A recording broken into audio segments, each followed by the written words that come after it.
The teller's condescending smirk was the ugliest thing in the polished marble lobby. He tore her life's work in two, the ripping sound echoing like a gunshot. But he never thought to look out the window at his own bank's new billboard. Part 1, The Calm Before the Storm. Approximate, 500 words. The air inside Meridian Trust Bank was cool and still, smelling faintly of money and lemon-scented polish. Dr. Eleanor Vance, at 65, moved through the cavernous space with the quiet purpose of a woman who had navigated far more intimidating halls than this. Dressed in a simple but well-tailored linen dress, her silver-streaked hair pulled back in an elegant twist, she carried an aura of dignity that needed no embellishment. She was invisible to the bank's most important employee, and that was precisely how she began her assessment. Her eyes, the color of warm toffee and missing nothing, scanned the lobby. She noted the subtle choreography of service, the brisk, smiling attention afforded to the white clients in sharp business suits, contrasted with the patient, almost resigned waiting of the few people of color. It was a familiar, depressing ballet. Presiding over this performance was Caleb Thorne. He couldn't have been older than 28, his ambition radiating from his perfectly coiffed hair, his expensive watch, and the razor-sharp crease in his trousers. He commanded the floor from his supervisor station, a polished wooden throne from which he directed his staff with sharp, impatient gestures. When an elderly man with a thick Eastern European accent approached a teller with a question about a money order, Caleb intercepted with a sigh that was both audible and theatrical. "Let's not hold up the line for complex issues, Maria," he said, his voice loud enough for half the lobby to hear. He gestured for the man to step aside, his smile never reaching the cold calculation in his eyes. The man, clutching his form, shuffled away, his shoulders hunched with a familiar brand of public shame. Eleanor's jaw tightened almost imperceptibly. She took her place in the designated line for deposits. Despite 3 open teller windows, the queue barely moved for those who looked like her. She waited a full 15 minutes, watching as 2 white customers who arrived after her were waved forward to available tellers. She didn't comment, but mentally, she documented. The time, the number of customers, the teller's averted eyes. It was data. Finally, it was her turn. As she stepped forward, Caleb pushed back from his desk, his chair gliding silently across the marble. "I can handle this one personally," he announced, steering her toward his own station. The gesture was meant to seem like premium service, but it felt like quarantine. His eyes did a swift, dismissive appraisal of her simple dress and practical shoes, and in that single glance, Eleanor could feel him calculating her worth and finding it wanting. She placed her purse on the counter and retrieved the check. It was for $75,000. As she laid it on the cool marble between them, Caleb's professional smile finally faltered. It was a brief flicker, a momentary crack in the polished veneer, but it was there. His gaze dropped from her face to the check, then back again. The gears of suspicion began to turn, grinding loudly in the opulent silence of the bank. "Well now," Caleb began, picking up the check between his thumb and forefinger as if it were a soiled tissue. "This is a rather substantial amount." He held it up to the light, a piece of pure theater for the audience of waiting customers. The check was from the Carnegie Foundation, its prestigious letterhead clear and unmistakable, made out to the National Literacy Foundation, of which Eleanor was the chairwoman. "It's the first installment of a grant for a children's reading initiative," Eleanor explained, her voice even and calm. She slid her driver's license and her foundation's business card across the counter. "The Reading Navigator program." Caleb barely glanced at her credentials. His attention was solely on the check, which he flipped over and back, scrutinizing the signature, the memo line, the routing numbers. At the adjacent window, a man in a rumpled suit was depositing a stack of checks, laughing with the teller about a golf game. No one was holding his deposits up to the light. "We have very strict protocols for unusual transactions, ma'am," Caleb stated, infusing the word "ma'am" with a patronizing tone. He tapped a manicured finger on his terminal. "I see here your personal account with us doesn't typically see this kind of activity." It was a flagrant breach of privacy, announced for anyone within earshot to hear. The implication was clear: you don't belong in this financial bracket. Behind the counter, a young teller named Maya nervously sorted a stack of $20 bills. Her eyes kept darting between Caleb's rigid back and Eleanor's composed face. She knew this was wrong.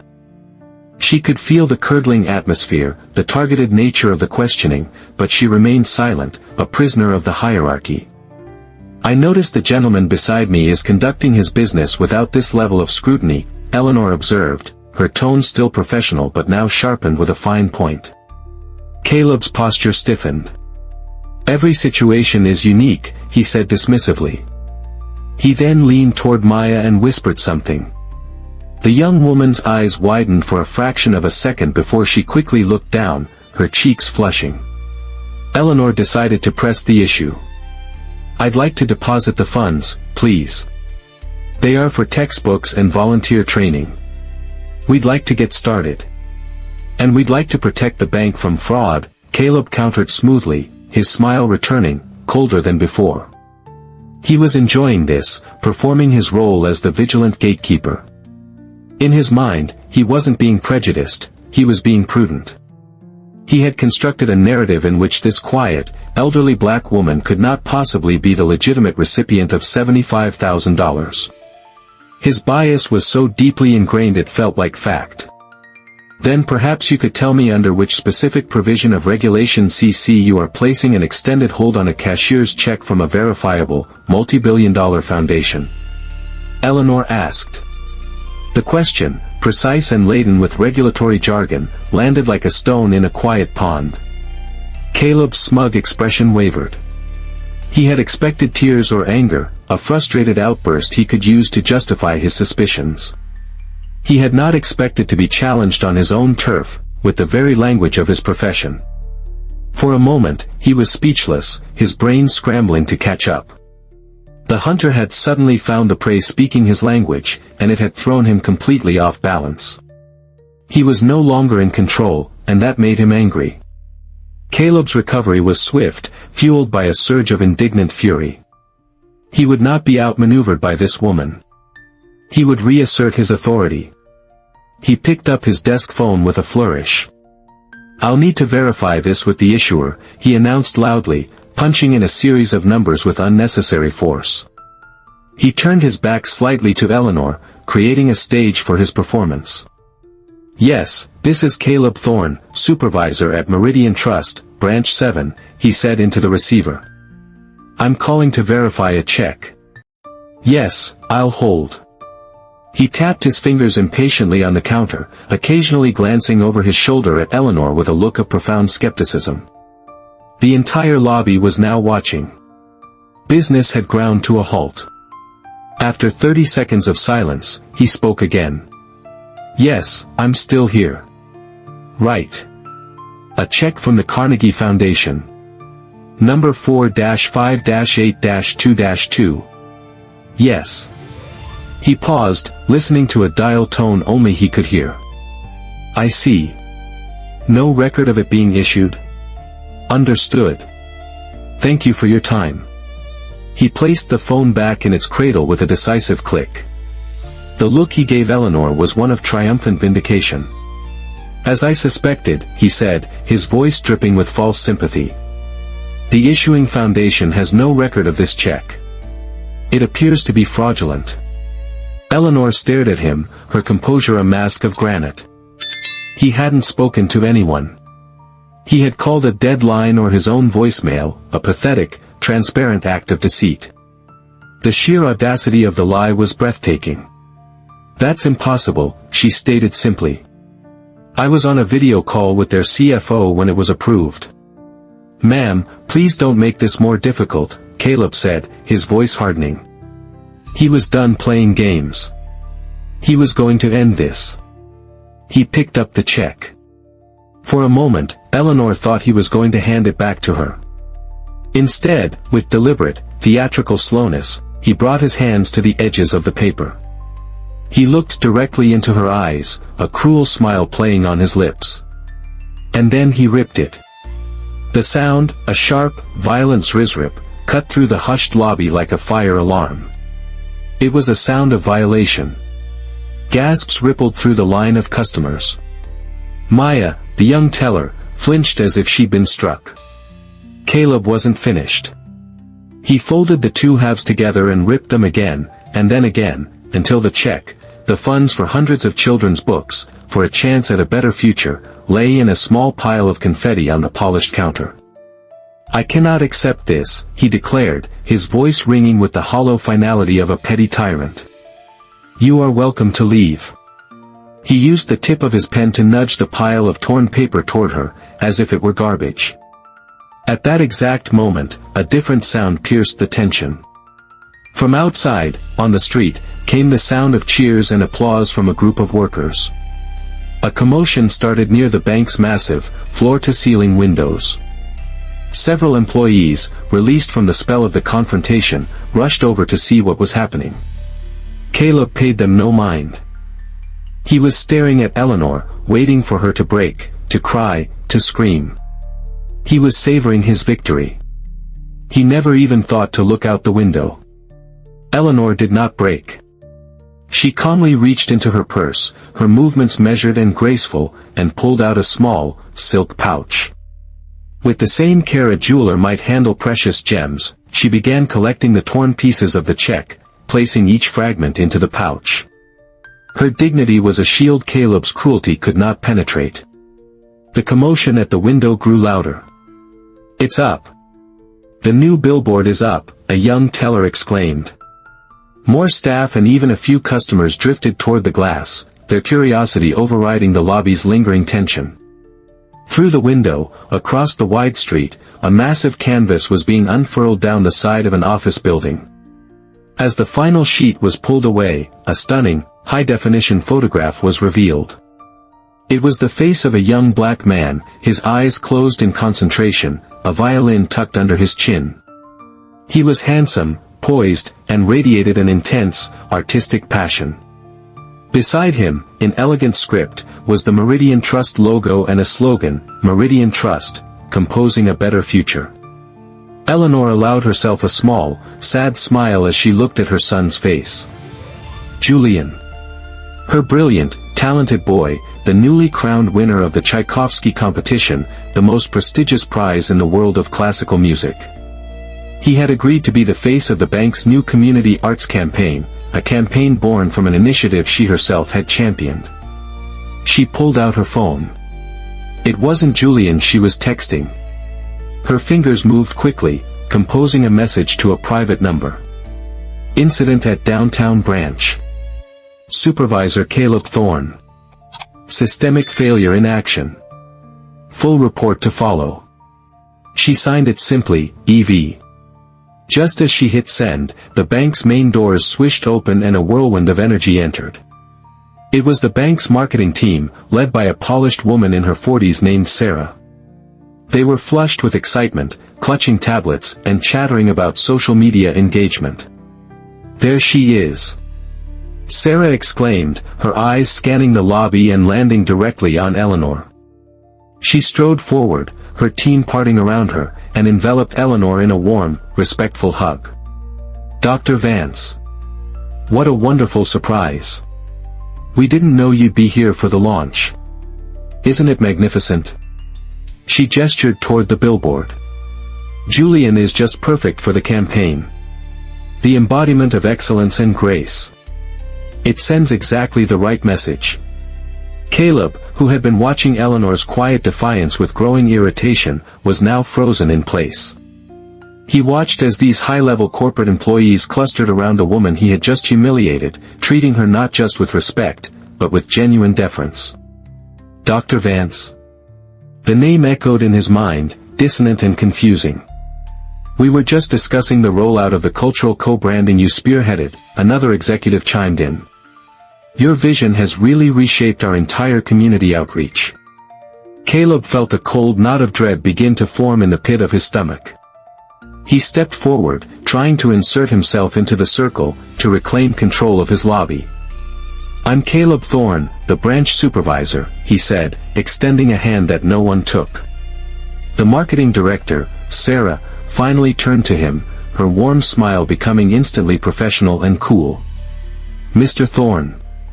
Dr. Vance, has the team here been briefed on the new cultural competency protocols you developed? We're implementing them bank-wide this quarter." Caleb's mind went blank. Cultural competency protocols. He had no idea what she was talking about. The knot of dread tightened into a vice. The world was tilting on its axis, and the woman in the simple linen dress stood calmly at its center. We implement all corporate directives thoroughly," Caleb stammered, the lie sounding flimsy even to his own ears. Before he could dig himself a deeper hole, Eleanor spoke, her voice cutting through his bluster with surgical precision. "Actually, Sarah, I've been conducting an impromptu audit of those very procedures this morning. The results have been illuminating." The executives exchanged uneasy glances. Sarah's smile vanished completely, replaced by a look of sharp concern. At that moment, the bank's doors opened again. This time, it was the regional director, Diane Phillips, a formidable woman with an air of absolute authority, flanked by the head of human resources and the bank's chief legal officer. They moved with the synchronized purpose of a team executing a crisis plan. Diane's eyes swept the lobby and locked onto Eleanor. "Eleanor," she said, her voice tight with urgency as she rushed forward. "I came as soon as I got your text. Are you all right?" She then turned to Caleb, and the temperature in the room dropped 10 degrees. "Mr. Thorne. My office. Now." Caleb stared, bewildered. He looked from the powerful regional director to the calm, elderly woman she called by her first name. Eleanor Vance. Dr. Vance. Julian Vance's mother. The pieces of the puzzle were violently slamming together in his mind, forming a picture of his own professional ruin. Eleanor rose from the chair where she had been waiting. The dynamics of the room instantly reoriented around her. She was no longer a customer. She was the center of gravity. "I believe introductions are in order," she said, her voice carrying effortlessly through the now silent lobby. "My name is Dr. Eleanor Vance. I am the chairwoman of the National Literacy Foundation. I also sit on the board of the Meridian Trust's Philanthropic Committee, where I personally oversee the Cultural Cohesion Initiative." She paused, letting the weight of her words settle. "And I am the mother of Julian Vance, the young man whose face you are using to sell this bank's commitment to the community." A collective gasp went through the staff. Maya looked like she was going to be sick. Caleb's face had drained of all color, leaving a pasty, gray mask of horror. "The check you destroyed," Eleanor continued, her gaze fixed on Caleb, "was the annual grant from the Carnegie Foundation, funneled through this bank's own charity program, which I helped design. It was to pay for the Reading Navigator program, which I personally founded to teach inner-city children how to read." The HR director stepped forward, opening a leather portfolio. "Mr. Thorne, we have your file. This incident, it seems, is not an isolated one. We have documented complaints of similar, procedural irregularities, under your supervision. All involving minority customers." Caleb's carefully constructed world, his sense of superiority, his belief in his own infallible judgment, crumbled into dust. He wasn't a protector of the bank, he was a liability. He wasn't a gatekeeper of standards, he was a purveyor of cheap, ugly prejudice. He finally saw himself, not as the hero of his own story, but as the villain in someone else's. "Mr. Thorne will be escorted to the conference room," Diane Phillips announced, her voice leaving no room for argument. 2 discreet security guards materialized near the door. As Caleb was led away, his shoulders slumped in utter defeat. He looked less like a sharp young executive and more like a lost child, finally facing a consequence he never believed could apply to him. The story of what happened at the downtown branch could have ended with Caleb Thorne's termination. It would have been a simple, clean resolution. But Eleanor Vance was not interested in simple resolutions, she was interested in systemic change. 2 weeks later, Caleb sat before a disciplinary panel. He was a changed man. The arrogance was gone, replaced by a hollowed-out, shell-shocked humility. He had been confronted with the undeniable pattern of his own behavior, and the image staring back at him was one he could no longer recognize or defend. Eleanor attended the hearing, not as an accuser, but as an observer. When the panel moved toward the inevitable decision of termination, she spoke. "Firing Mr. Thorne addresses a symptom, not the disease," she said, her voice resonating with quiet authority. "It does nothing to change the culture that allowed his bias to flourish unchecked." She then made a proposal that stunned the room. "I suggest an alternative.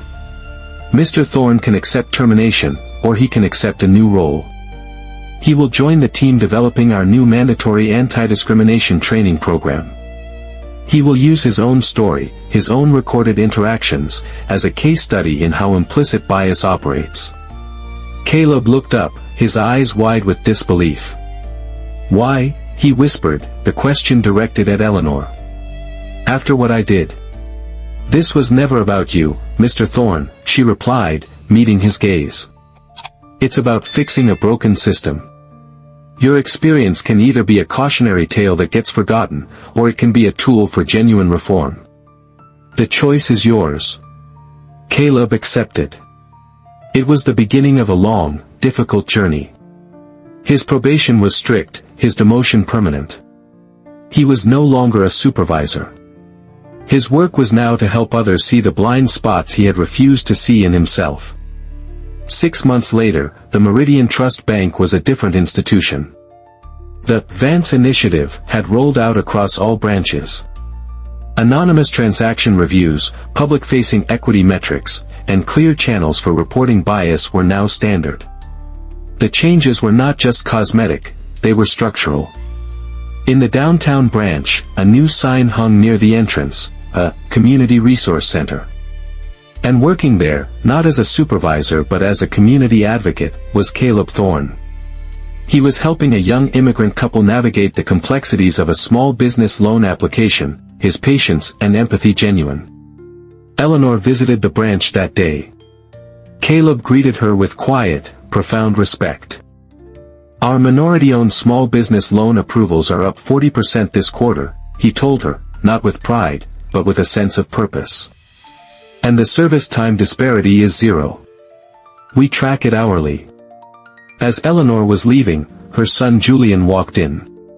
He was home between tours, his violin case slung over his shoulder. He nodded at Caleb, a gesture of acknowledgement, not of friendship, but of a shared, difficult history. "My business ethics professor uses your story as a case study," Julian said to Caleb. "He says it's a masterclass in restorative justice."